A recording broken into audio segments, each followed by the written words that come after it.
রাতভর বৃষ্টি হয়েছে সিলেটে, রয়েছে উজানের পাহাড়ি ঢলও।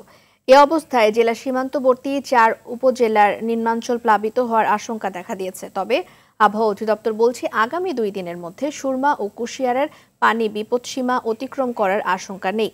কুড়িগ্রামে কমছে তিস্তা সহ বিভিন্ন নদ নদীর পানি। বৃষ্টিপাত না হওয়ায় শেরপুরের সীমান্তবর্তী পাহাড়ি নদী সোমেশ্বরী, মহারশী, চেল্লাখালী এবং ভোগাইয়ের পানি কমে বিপদসীমার নিচ দিয়ে প্রবাহিত হচ্ছে। তবে নতুন করে ভারী বৃষ্টি হলে জেলায় আকস্মিক বন্যার শঙ্কা রয়েছে। এছাড়া পানি কমেছে ময়মনসিংহেও।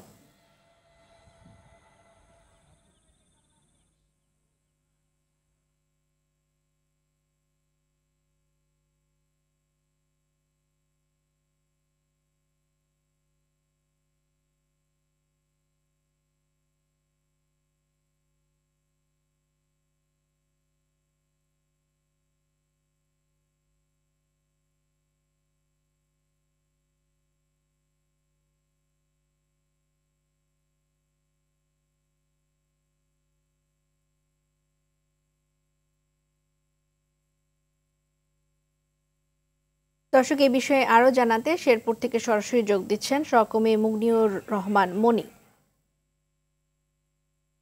মনি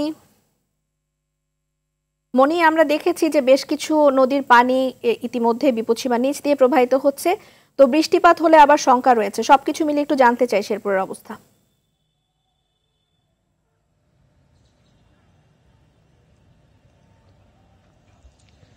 জি রিদওয়ানা, উজান থেকে নেমে আসা কয়েকদিনের বর্ষণের পানি নেমে আসার কারণে শেরপুরের পাহাড়ি নদ নদীর পানি বৃদ্ধি পাওয়ায় আকস্মিক বন্যার চোখ রাঙানি ছিল। তবে গত 44 ঘন্টায় বৃষ্টিপাত না হওয়ায় সেই আশঙ্কাটি কিন্তু কেটে গেছে। এখন শেরপুরের সব নদ নদীর পানি বিপদসীমার অনেক নিচ দিয়ে প্রবাহিত হচ্ছে। আর কৃষি বিভাগ বলেছে যে এখন যদি আকস্মিক বন্যা হয়ও তবে ফসলের মাঠের কোনো ধরনের ক্ষতি হবে না। আর পানি উন্নয়ন বোর্ডের আখিনুজ্জামান, নির্বাহী প্রকৌশলী আখিনুজ্জামানের সঙ্গে কথা হয়েছে।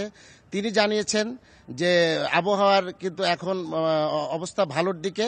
তো তারা আশা প্রকাশ করেছেন যে শেরপুরে মানে আকস্মিক বন্যার সম্ভাবনা অনেকটা নাই বললেই চলে। আর এদিকে জেলা প্রশাসক তরফদার মাহমুদুর রহমান জানিয়েছেন যে যদি আকস্মিক বন্যা হয়ও তবে তাদের সব ধরনের প্রস্তুতি নেওয়া রয়েছে। তো আসলে আমরা সকাল থেকেই দেখছি যে আমাদের শেরপুরে রৌদ্রোজ্জ্বল দিন শুরু হয়েছে।